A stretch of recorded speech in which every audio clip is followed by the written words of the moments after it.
recording and the last step there. Awesome. All right, we will go live there. So thank you everyone for joining us today for our second workshop of the Startup Board Development Series. I'm excited to have this second session on board mechanics. So we talked about a little bit of board overview on session one. And if you weren't able to join us for that session, we're happy to reach out and send that recording to you to get you up to date there. But we'll be diving into board mechanics here today. For those of you that are joining for the first time and aren't familiar with me or the Carlsen Center, my name's Cameron Law, and I serve as the Executive Director here at the Carlsen Center for Innovation and Entrepreneurship at Sac State. I'm joined by one of our team members here. We have Arlene Miranda, who heads up our administrative and operations, as well as all of our marketing. So a lot of our social media posts, as well as the newsletter that you likely saw this offering from, was from her. And we serve as a regional hub and platform for providing approachable and accessible entrepreneurial education, community, and support to enable startup founders of all backgrounds to start and scale their businesses. And we're excited to bring workshops like this to you, where we're giving you some of the tools and frameworks to be successful in starting up your business.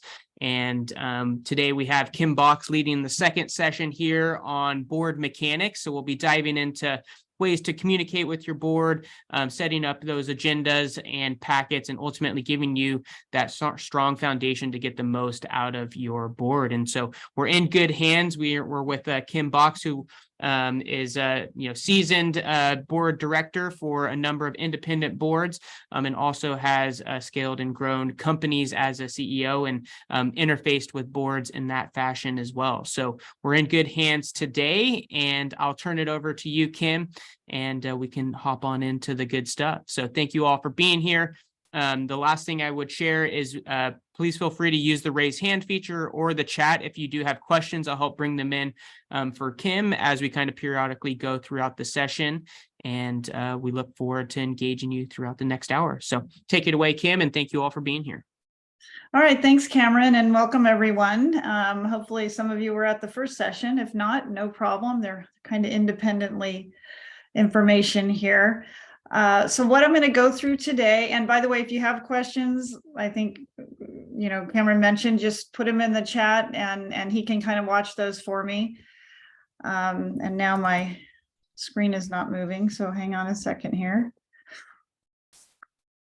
Hold on.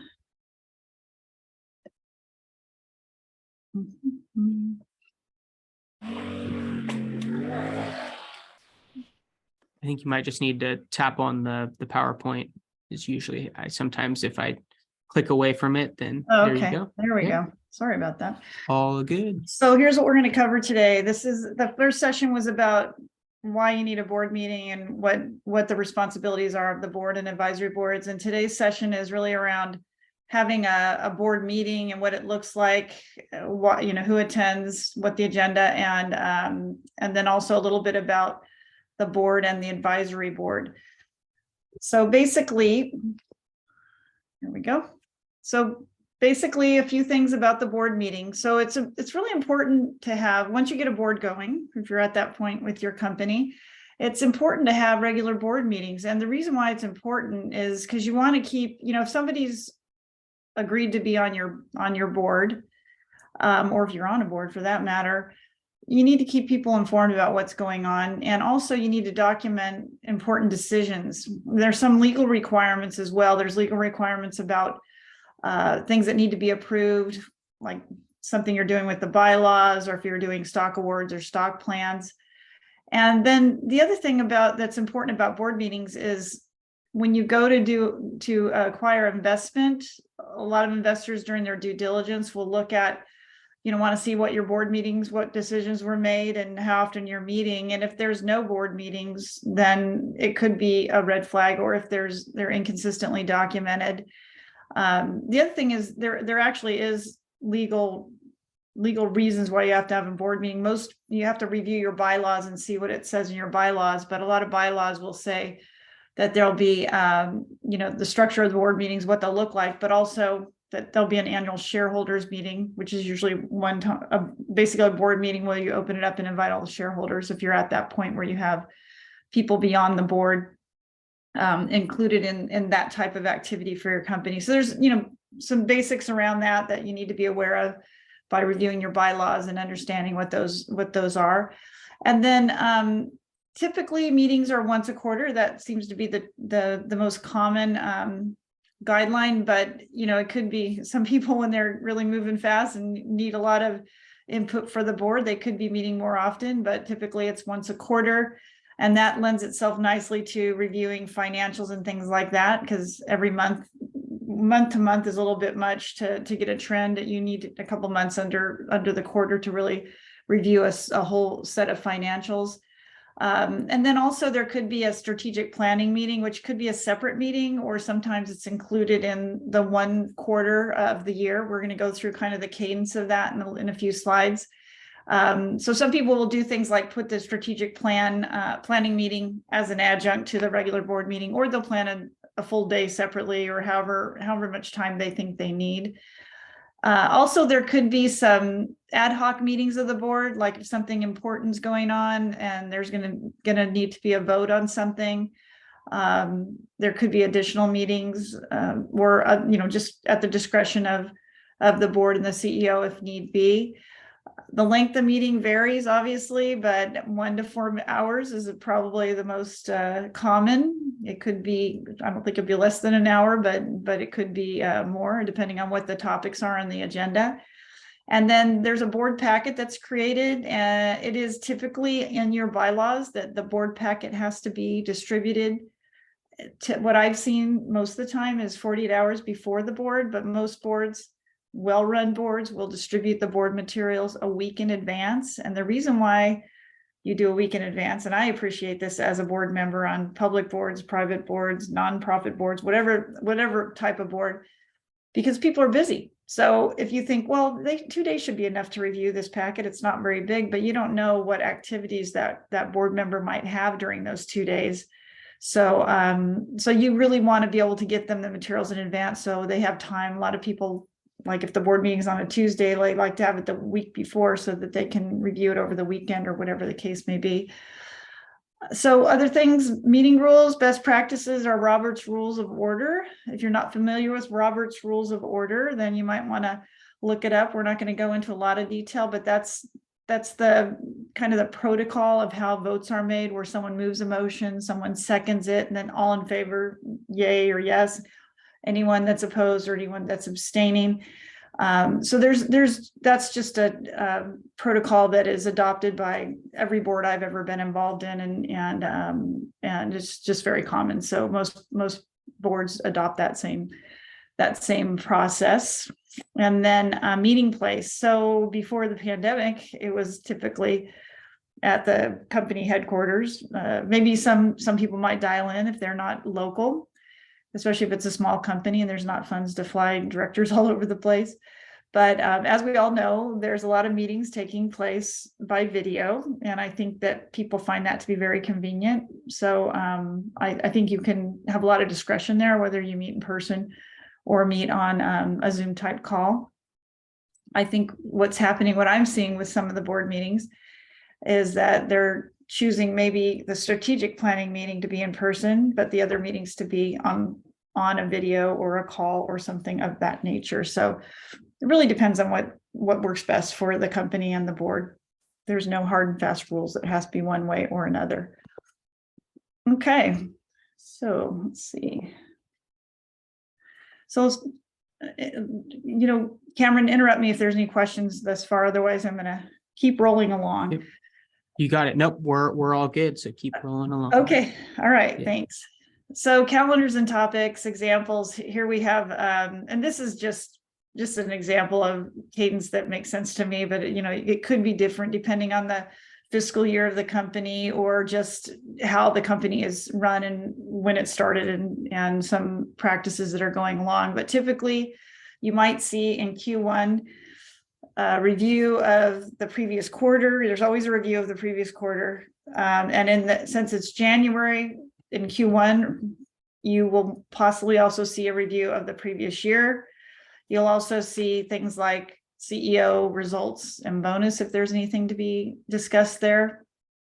These are obviously things that happen when you have been running the company for a while and you have, more people involved than the founder and maybe a small team. And then you also might be looking at approval of annual stock awards. So you might be looking at how you're going to administer stock awards to your employees for the coming year. And then in the Q2 could be obviously review of Q1. You could also be looking at funding strategies as an example. Annual shareholder meetings could come up at this quarter in the private and public sector, large private companies, and in the public company sector. May and June it's called proxy season this time of year.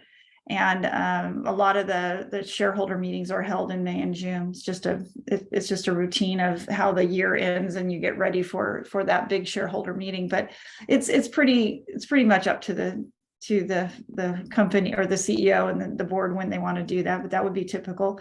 And then in July and September, again, reviewing the quarter before, starting to look at the beginnings of planning for the next year. So a lot of people do strategic plan sessions in September.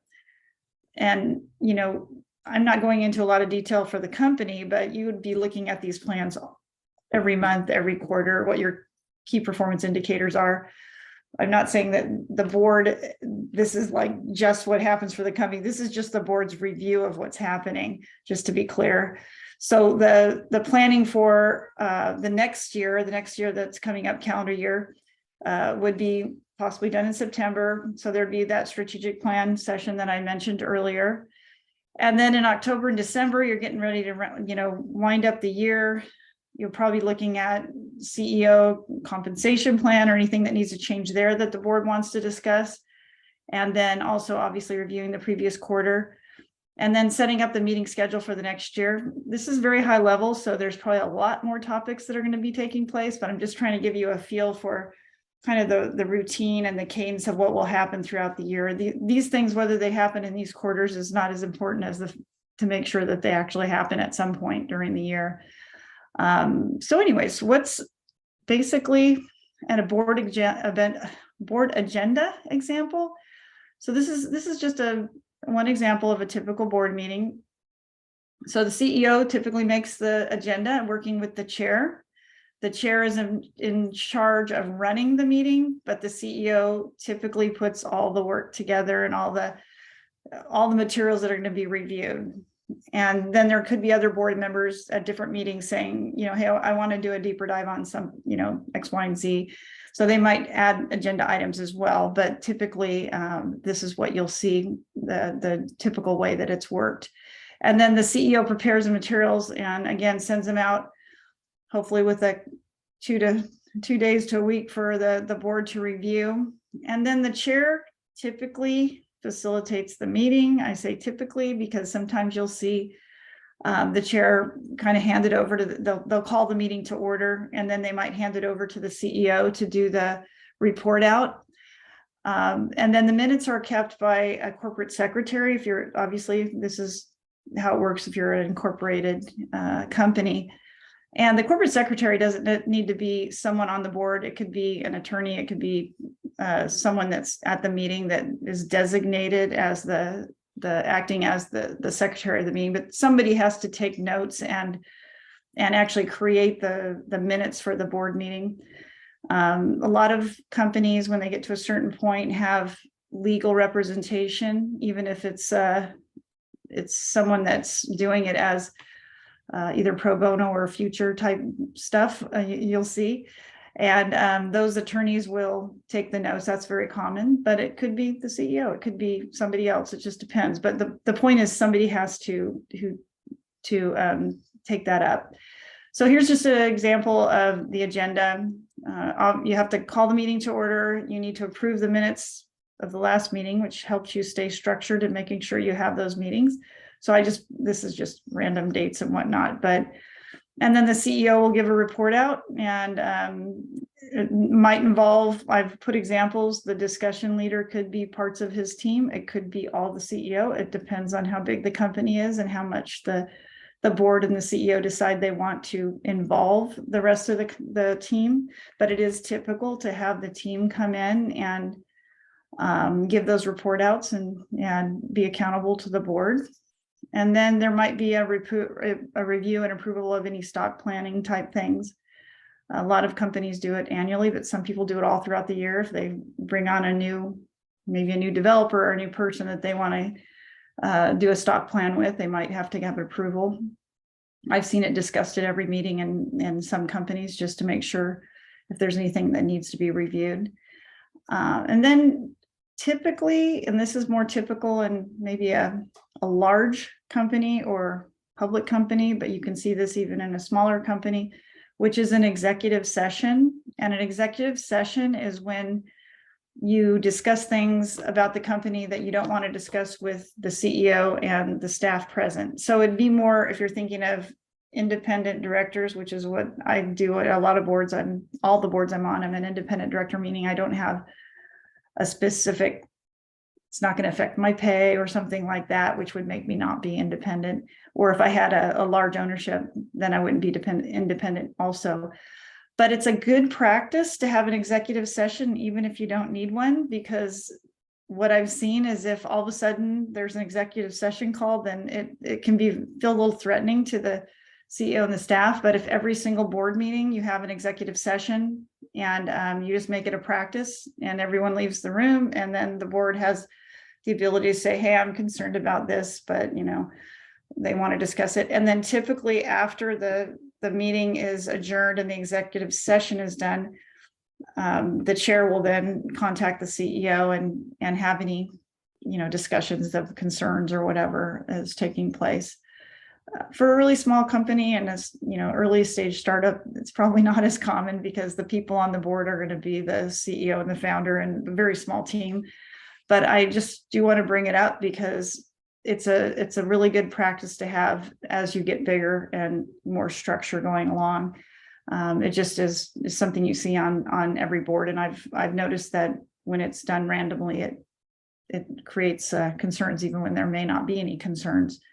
So and then call for adjournment, and there might be many other agenda items. There could be one called any other business or AOB as it's mentioned, so that anyone can bring up other topics. There could be product deep dives on something that's going on with development. It could, competitive discussion. I mean, all kinds of things. So this is just an example, like I said. Let's see. So let's get to there we go. So Kim, there was a question related to kind of a agenda portion there. So what are your thoughts on a consent agenda portion of the meeting? Oh, I love consent agendas. Absolutely love them. So let me explain what that is for some people may not know.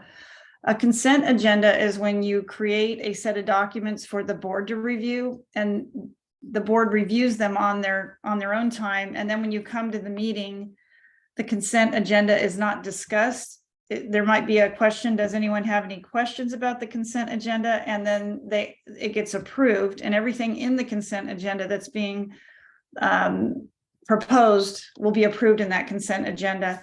I think it's great. And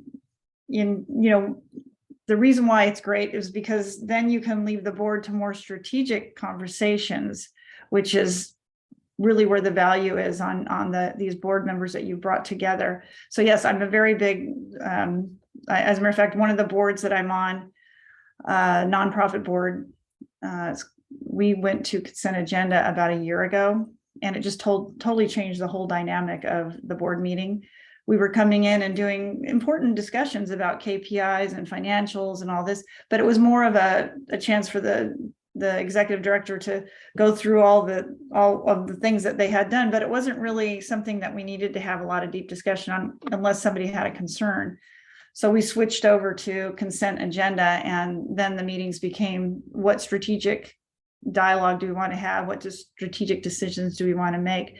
So I think there's probably a maturity that goes along with when you do consent agenda. I think at the beginning, to make sure everybody understands what's going on in the business, it might not hurt to go through those steps, and especially to make sure that what's in the consent agenda is what everybody agrees should be in there. Typical things in a consent agenda is the financials, P&L, and we're going to go through like the board packet here in a minute, but it would be the basics, the KPIs, the P&L, the cash flow, that type of thing. And then things outside the consent agenda might be maybe a merger acquisition type discussion or investment, strategy. What investors do we want to be, or do we want to go for raising money or whatever, things that you want the board to be having a full dialogue about. So that's a great question. I need to add that to my slide deck here, because I really, that's really important. So thank you for whoever asked that.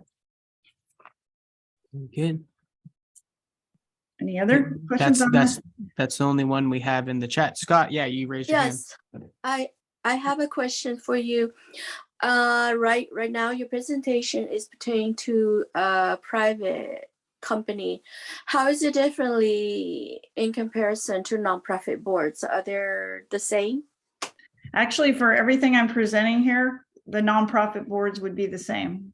Yeah, I've served on a lot of nonprofit boards, and they all use the Robert rules of decisions, how the decisions are voted on. They have the same it's really important to go through financials. It's really important to go through what's going on. The agenda might be a little different depending on, so I was on the Red Cross board of directors for 9 years, and it's like, we go through what's going on with disasters in the region and things like that. So there might be a little different agenda items, but all the structure that I'm talking about is exactly the same.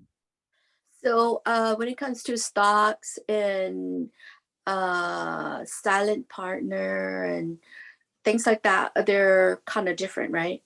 Oh, no, there's, in a nonprofit, there's not stock. So no, that part of it's not the same. The part about having the agenda, the regular meetings and going through financials and strategic discussions, all of that is the same. But yes, there's different legal constructs for a nonprofit board. And I've never been involved in a nonprofit board. That doesn't make sense that it would have stocks or anything like that. Right. Could you cover on the stocks and the silent partner, or a board member who owns an equity share and sits on the board on your company and so on, how that angle will play on the board meetings? So are you saying how the board members are compensated? Is that what you're asking? I'm not sure how to ask you these, but the difference is because there's a stock sharing member, equity share member on the board. And so how those people makes a difference on the board, and who gets to sit on the board, and how that constructs working out. That's the side that I like to get a little bit more hang on to. Okay, what you're asking was the previous session. I don't know if you went to that one, but okay. I'm sorry, I didn't go. No, it's okay. It's okay. So there's not one straight answer, and I'm not an attorney, so I can't give you all the legal advice of everything and what's the right way to do something or the wrong, because there's so many different ways that it can happen.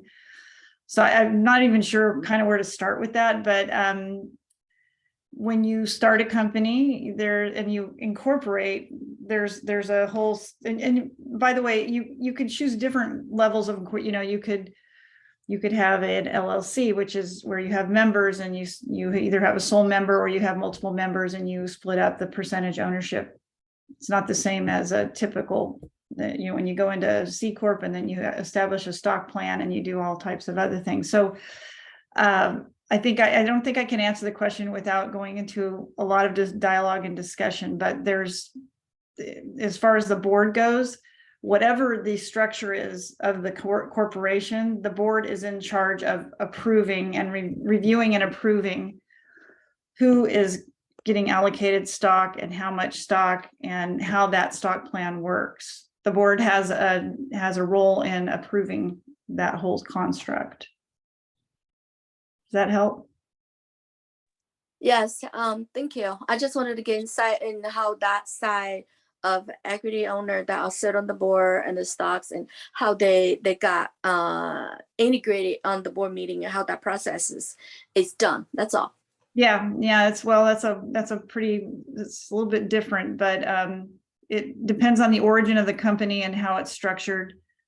And there's usually founders that start out owning the company, and then eventually if you bring on other people, especially a different, a separate CEO, then you have a capitalization table and you decide how much stock you're going to allocate to the CEO and how much in a stock pool and all the stock that you're going to decide to structure for the company. So there's no single answer on how that works. It's the board's responsibility to decide. Usually the CEO will come up with a proposal of how to make it work. And then as people raise money, it shifts and changes, as everyone knows. And again, that's a really important part of the board dialogue, especially in an early stage company. Well, any company, not just early stage. So we have Scott, and then someone sent me a question. So go ahead, Scott, with your question. Hi, Kim. Thank you for having this. My question is almost answered with what I was just reading while I was listening to you.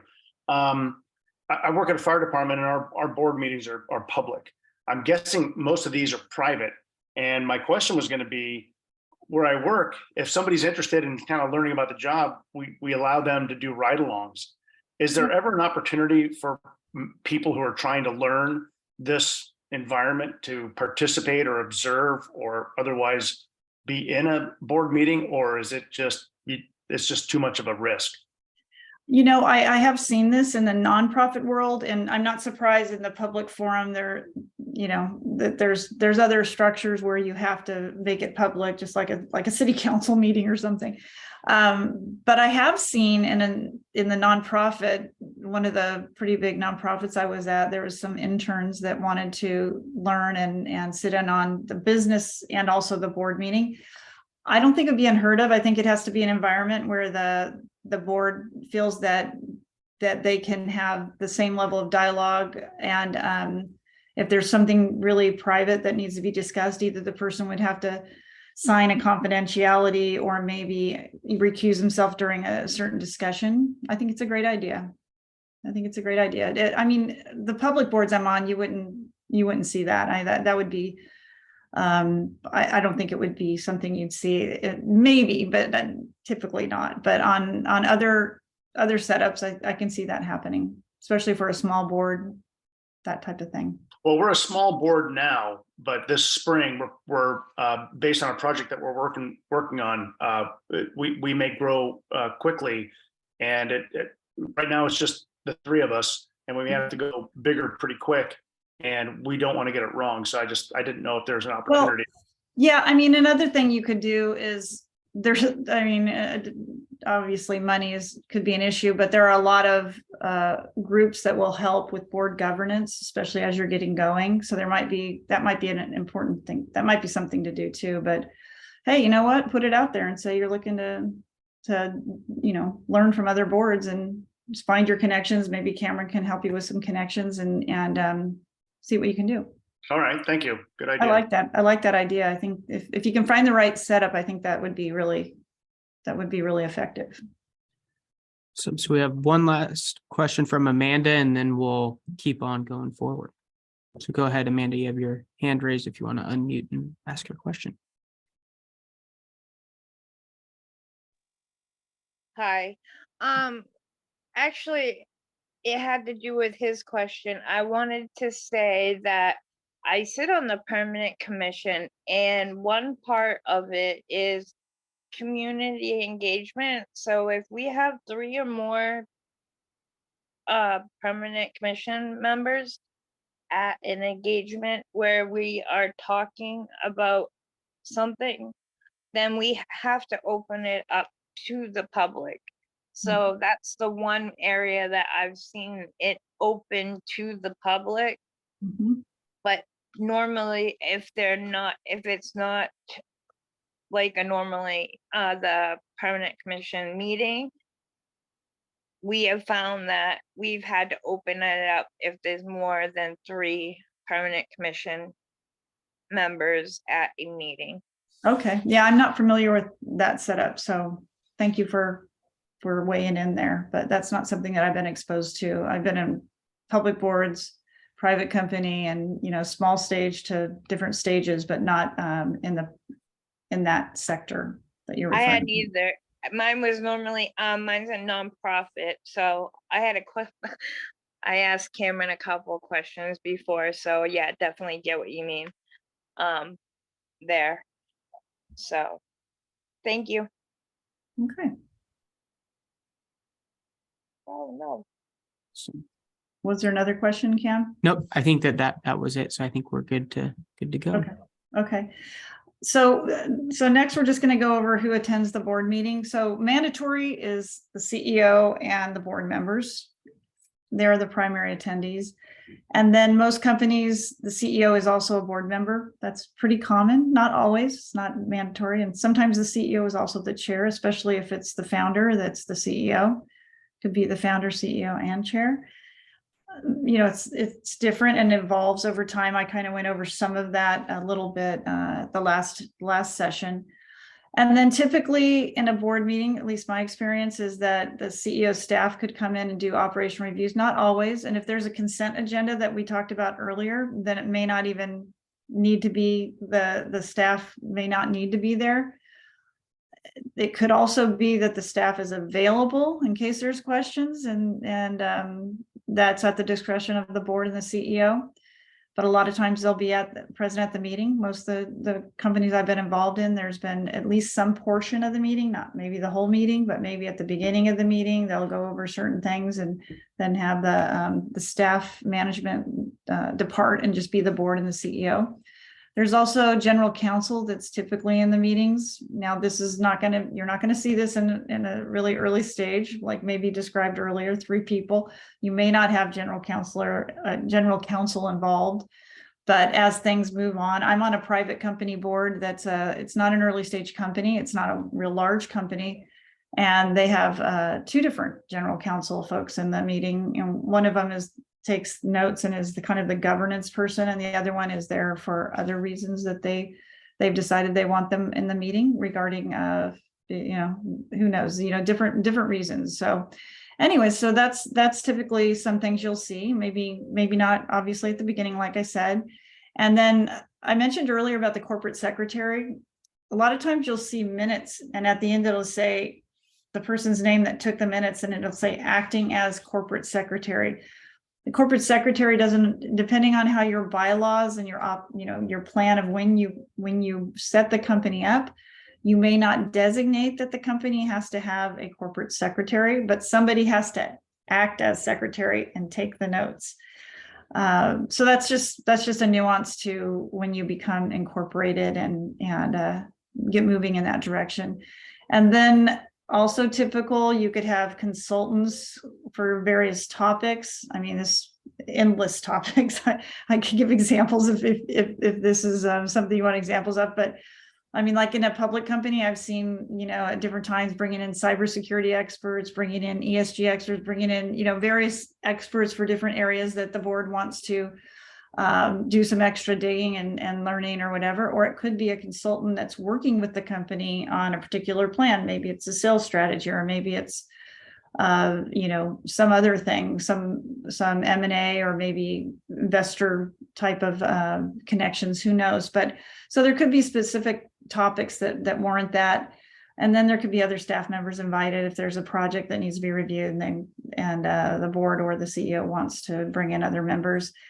And just at the discretion of the board, it's going to be whatever the topics or the meetings at hand are going to, there might be something else. So, the basic premise is that even though there's a cadence to the board meeting of what you're going to be reviewing, depending on the company, there could be lots of different topics. So don't take everything I'm saying as this is the only way that it is. And it's just, I'm just giving you a professional look at how it's typically done and how you want to make sure you include these things if you want to be proactive and how the board meetings are run and who's at the board meeting. This is typical, but there could be a broader set depending on the needs of the company and the board and who's weighing in. So just want to make sure I mention that. So I'm going to move on, I think, to the last Can I slide. have a quick question? One more. Sure. Is there such thing as a volunteer board? Okay, there just has a board member that doesn't affiliate with the company. Are there typically only owners of the company that can be on the board member?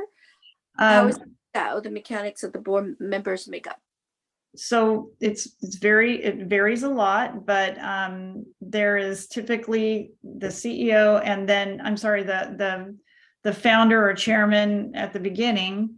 And then in your bylaws, it'll state how many board members it'll usually say something like a minimum of 2 board members, up to 5, 2 to 5, something like this. And it's all different. So you have to read your bylaws. And when you construct your bylaws, make sure you understand what it says. Then past the founders, it's who you want to bring on as the board members. It could be, it could be somebody that has knowledge in your area. Again, we covered this in the first session, so you might want to go back and look at that. Okay. But so the people at the board meeting, the one additional thing I'll say here is your board members are going to be carefully constructed based on what the needs of the company are. And I said it in the last session, you be very careful who you bring on your board, because it's easy to get people. Sometimes it's hard to when you realize they're not the right person, it's much harder to get people off the board, but obviously it has to be done at times. The other thing is you could have people on the board that are observers. Some people do investment and they don't have rights to be full board members, but they have the right to be in the board meeting, get the confidential information, but not have voting rights. So there's a lot of differences of who you bring on the board. You just have to be really careful about that, and get the right folks on the board at the right time. And then if you're getting investment, a lot of investment firms, VC firms, PE firms, whatnot, they'll put people on the board. They'll put their own folks on the board. So it varies depending. And the other thing that's in the first session I did was different stages and different types of number of board members and things like that. So that's just a little bit of how that works. Hopefully that helps a bit. So the board packet, I've kind of gone over this a little bit already. You have your agenda, you have the operational review, financials. So this first 2 bullets, well, second and third, operational review, financials, could be a consent agenda. And so what you'd see is you'd see agenda, then you'd see consent agenda, and then a sub bullets under that of what's in the consent agenda, or it could just be in the main agenda. Plan versus actual, cash flow is also another one I don't have on here that's real important for a startup company, young stage company. And then there might be many other materials, strategic update, committee updates. If you have subcommittees, there's some typical subcommittees that might take place.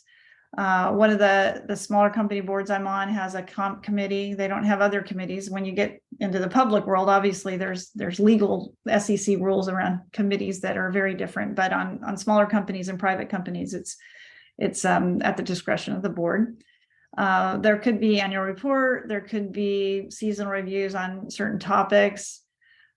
Just a lot of different things. I'm obviously not going to list every single possibility, but the board packet will have a variety of information that the board needs to review. And sometimes there's stuff in the board packet that the board needs to see, but they're not actually going to discuss, which is nice for the consent agenda. An example of that would be annual directors and officers insurance. There might be the actual policy that the board has to be aware of and approve. They're not going to sit there and go through all 50 pages of this, but it might be in the board packet, and they're responsible for understanding it and what it means to the board. And contracts, certain level of contracts might be in the board packet as an appendix to say, these are large contracts that the board needs to be aware of. Maybe it's a deal that needs to be approved, so there'll be the contract of what the agreement is. So anyways, there could be many different things in the board packet, but the first part is always there. There's always financials, there's always some sort of operational review and basics about how the health of the company is doing. Okay. So the last piece here before I get to the kind of wrap up and more questions is just the board versus advisory board. So we went over this in the first session about the difference between the board and the advisory board, but just to refresh, so the board has a legal role of fiduciary and over their fiduciary responsibility. They have the responsibility to do oversight, to govern and oversee what's going on in the company. The board's not there just as a for the CEO to utilize, although that's part of it. They're responsible for the company and what's going on. So the CEO and the company reports to the board. So this is why there needs to be regular meetings with. They have regular meetings with legal right to company information, financials and legal documents, company performance. They have the right to all of this, and they need to know because they're responsible. They also need to commit to the meetings and to fulfill their fiduciary responsibility to the company. Like I said, they have rights to confidential information, and then they're responsible for doing really good oversight to understand if the company is doing well and there's no issues. And also, they're also responsible for supporting the company and helping with strategic and conversations and ways that they can do connections, especially early stage companies. You're wanting board members that want to be engaged. I was just talking to someone the other day that's a venture capitalist, and he was saying how much he enjoys the young stage companies because you get to be really involved. And once they really take flight, it gets a lot more separation. The board isn't as involved in a lot of the details. They're not responsible for the details, but they might be involved if you have the right board members that can really help with the company and maybe growth plans and connections and that type of thing. And then, alternatively, you have an advisory board. They are advising, coaching, connecting. There could be an advisory board meeting, or it could be one-on-one when the CEO or the board needs to connect with the advisor.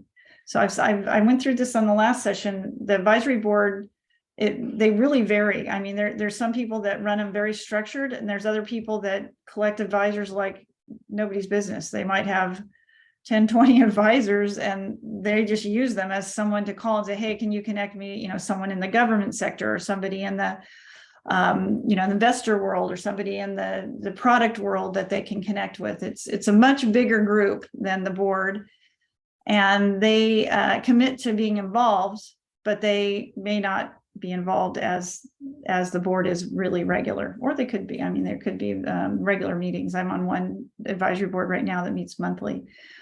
They do not have any rights to attend the board meeting or to the company information. Typically, when you're meeting with an advisory board, you're not giving them financial information. You're not, of course, you don't want to be distributing financial information except to the trusted few. It's just not something that a company would want to do. I can't think of a reason why anyways. And then they also do not have any voting rights or approval rights. That's the board members. And then the structure varies immensely. I think I mentioned at the last session that I've been asked to be advisor on several companies where I got put on the slide of advisors, and I've never heard from the people since, maybe a few conversations, that's it. And I've been on advisor on many companies that I regularly engage with throughout the year during certain stages of the company, and then I'm on advisory board. So it really varies. And I think I would say that I really respect the companies that have a structured way of utilizing advisors. Typically, advisors get a portion of stock. It's a small amount of stock options. So if you're going to give up part of your equity and compensate them, if you will, you should really have a plan of how you're going to do that. And also not just have them just to have them. There's people you can call without being an official advisor, and you certainly should do that if you can do it. But when you do have an official advisor, you need to find ways to engage them in a way that's meaningful, that will also help advance the company. So I believe I'm going to stop there for a second because there might be some questions on the advisory board. So we have some questions going just a little bit back, but I know we were kind of pushing forward there. So Okay. This one was related to, is the general counsel usually a board member as well, or how is that usually situated? No, general counsel is not a board member. There are general counsel or attorneys that become board members that are just there for other reasons. For instance, I was on a bank board, and one of the board members, it was a commercial real estate bank, And one of the board members was a commercial real estate attorney. And he was really valued on the board because when we had to review various documents about commercial real estate, that's what he did for a living. But he was not the person that was what I've been talking about as a general counsel. That would be somebody that set up your corporation for you, somebody that early stage companies can't really afford a general counsel. But for certain groups, you'll see attorneys in town that will have a certain budget to do. I don't want to call it pro bono, even though that's kind of what it is. They'll come on in an early stage company and they'll have a certain amount of time that they'll dedicate in the hopes that the company will get going, and that they'll be the firm that takes care of them. And that's the people you see on an early stage company as a general counsel. And then as a company gets larger and has more, has revenue and profit and whatnot, there's always an attorney group that is associated with the company. And sometimes it's just a retainer as needed. Sometimes it's more involved. So it's a little bit different, but they're not a member of the board. They're an advisor type role, but they're there to, they might advise you during the board meeting not to discuss something or to do something different, or maybe they're reviewing a document and saying, anyways, they just help make sure things are steered in the right direction. Is there a way you can serve on somebody's advisory board, or be asked to be served on the advisory board? Is there a way you can participate as a learning opportunities? I suppose so. First. If you have a skill that somebody needs and you're connected to them, then yeah. So there was a question related to like losing a founder or executive director. In this case, they actually had passed away, but what's kind of the role of the board in filling that need for, obviously someone in that position? First thought for me goes to the bylaws of how does that actually, go into place of hiring and what votes are required, but any thoughts there in terms of fulfilling that need? So the executive director versus board member, very different. So if you had a board member that passed away, and actually I'm on a board where someone passed away last year, depending on how your bylaws, just like Cameron said, if your bylaws say that you have to have 5 to 7 directors and the person passed away and you have 6, then there's no immediate, like, you have to replace that person. But a lot of bylaws will set the number of directors. They'll say 7 to 9, and the number is set at, let's just say, 9. And then if someone leaves the board for whatever reason, passes away or has to resign for whatever reason, then you need to either change your bylaws temporarily, or you need to bring on somebody that you might have been recruiting. As you get bigger in an organization, people are constantly cultivating possible directors. And even a young company, if you're thinking of adding members, don't wait until it's time. Start really looking at who do you want involved as an advisor that might become a board member. That's a really good way to decide whether you want to work with somebody. So that's one thing. If it was the CEO that passed away, then you're going to have to assign somebody. As a matter of fact, that's another good discussion for another day. As a company matures, you always want to have a succession plan. If something were to happen to the CEO, how would you replace them? In a small company, it might be somebody else that's on the C-suite, like maybe the CFO or the CMO, or somebody that is real involved in understanding the company. CFO is very common. Or it could be somebody else in the company. And then as you move along, the CEO succession planning, actually, you work on that in case the person were to just decide to leave or whatever. And it's a very mature conversation. Even the CEO should be involved in trying to create that. As a matter of fact, a lot of the boards I've been involved in, the CEO will propose a succession plan for himself and his staff. And that's a common thing in public companies. It's a kind of a thing you have to do. But even as a small company, it's a good thing to be thinking about. Obviously, if somebody passes away, it's one of those things where you're going to have to look at the construct of the board and decide how to move forward, depending on the role. Amanda, you had raised your hand. Did you have a question around this topic? I think you just remuted yourself. There. Sorry. All right. So this has been my unfortunate being. My founder passed away, and she was the CEO and the board member alongside me. We're not in typical like board. I mean, we do a typical board, don't get that wrong. The part of it is our line of work is not like most people's jobs. We are fighting human trafficking Mm. and sex work on that side and trying to prevent it. But yes, our founder passed away. Our board has, I think, has been with her since the beginning of the coming up of like this coming. So I believe it got founded in 2015. So they've been with her since 2015, and she passed away in 2021. And so, as I was saying to him, Cameron, right? I was saying, I feel bad when I ask them a question because it seems like I'm asking too much of somebody, or I feel like I'm asking the wrong question sometimes, and I don't think that's fair, and I don't understand. You know what I mean? Mm. I'm not sure because I don't know what your role is. Are you on the board? Are you the CEO? I'm the executive director. So Okay. she gave me her spot because I was in. Got it.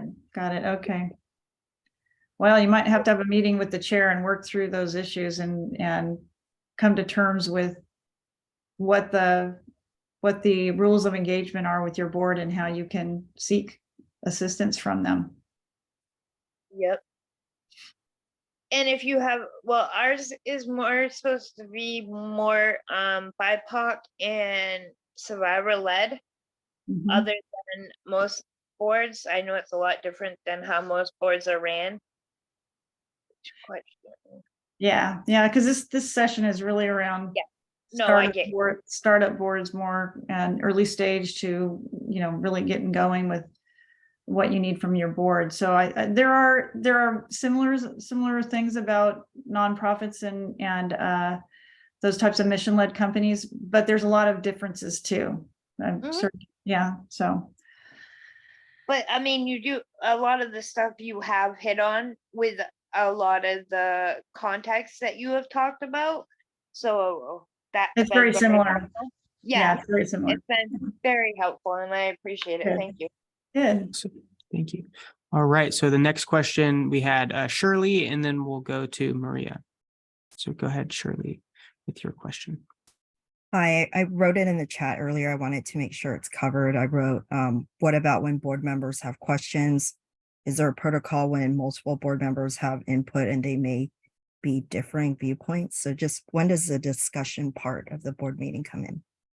It could be at any, whatever the agenda item is. So if, for instance, if there's a discussion on what happened in the financials, if some overspending was done or a loss was taken and the board members need to probe and ask questions. I'm just giving this as an example. I don't know if this is hitting the mark, but I have to tell you, I think it's healthy if the board members don't agree and there can be a discussion.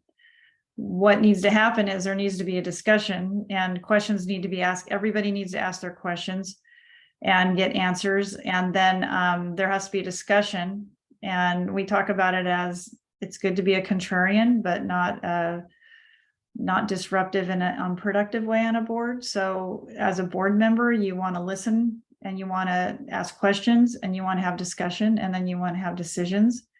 And I have been involved in very difficult discussions. I'm not trying to make it sound like everything is, just that cut and dry, but there's boards that don't get along and board members that don't get along, and there's board members that get along really well.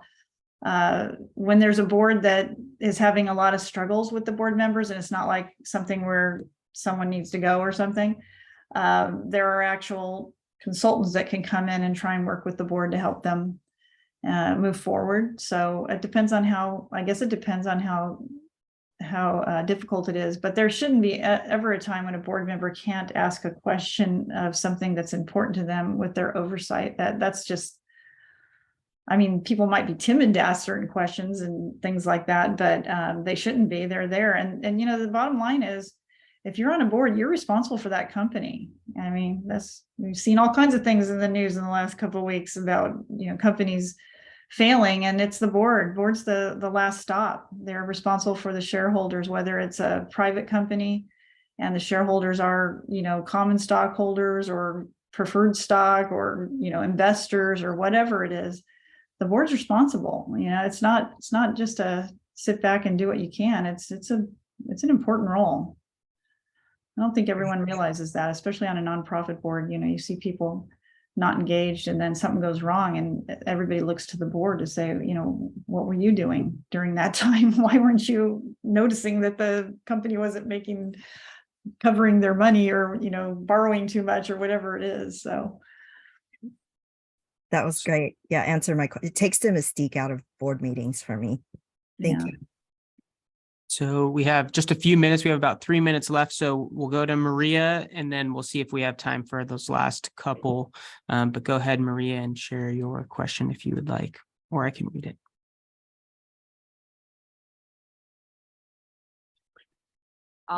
Yeah. Thank you very much for this webinar. So my question, I'll be quick. What is this sign like that you need to get your board like up and running in a very early stage of the company? I mean, like when we're just building product, like still bootstrapping, like it feels like it's too early. But then when is the right time to not making too late? Thank you. You know, I think it depends. So when you first start the company, everybody that starts the company, you want control. You don't want to just build a board just to build it. Don't do that. Because then you got to have all these people to answer to. It's in the early stage, you're just trying to get your groundwork done. When you form the company as a structured corporation, there's going to be bylaws, like I mentioned, where you have to have board members. Typically, it's a minimum of 2, and it might be the founder or 2 founders, or it might be a founder and a trusted. I was just talking to somebody today who's sold their company for hundreds of millions of dollars, and I was telling him that I was doing this, and he said, "Yeah, at first it was just me and my significant other, and that was it, and that's all it needed to be for a long time." You know, but then there's a point, if you're looking to raise money, then you are going to have to be considering putting investors on your board. If you get to a point where you're doing something very technical that you need other people that have knowledge that you don't have, that you want as a really trusted insider, you might add somebody to your board that you need for that. But if you can have them as an advisor, then you don't want to just start adding people to a board and creating a board that sooner than you need it to be. So there's not a straight answer here. I'd really have to understand deeper. I just know that when you have a board, you have responsibility to report to the board. The board becomes the one that is responsible for the company. They can hire and fire the CEO, maybe not, depends on the bylaws, but you know, it's serious business when you get moving down the tracks. So depends. Love it. Well, Right. we are at time here, and I know there are some additional questions, and what I will do is I'll have you hold off for a couple weeks and bring those questions to our April 3rd session. So we do have one last session to finalize this startup board development workshop series. So we will be hosting a panel discussion with some investors and entrepreneurs who can share their experience and actually, you know, the practical elements of all these things. And we'll be having a great discussion there. Want to say thank you again, Kim, for spending the time with us and sharing your experience and expertise. We always enjoy learning from you and setting ourselves up for success. and protecting ourselves when we can. Certainly, some kind of blocking and tackling. We will follow up with the recording as well as the slides from both this session as well as session 1. So for those that just hopped on for this session and hadn't plugged into the one prior, you'll be getting that content as well. But we do look forward to seeing you same time on April 3rd at 1 p.m. Pacific Standard Time. And we'll be getting into discussion there. So feel free to also share those questions when we reach out, and we can make sure that those are primed to get going. But appreciate you all being here. And thank you again, Kim, for spending the time with us. And thank you, entrepreneurs, for starting your businesses and solving our world's problems. So thank you again for being here. Thanks. It was great. All righty. Have a great rest of the day, and look forward to seeing you about the ecosystem. All right. Bye-bye. Thank you.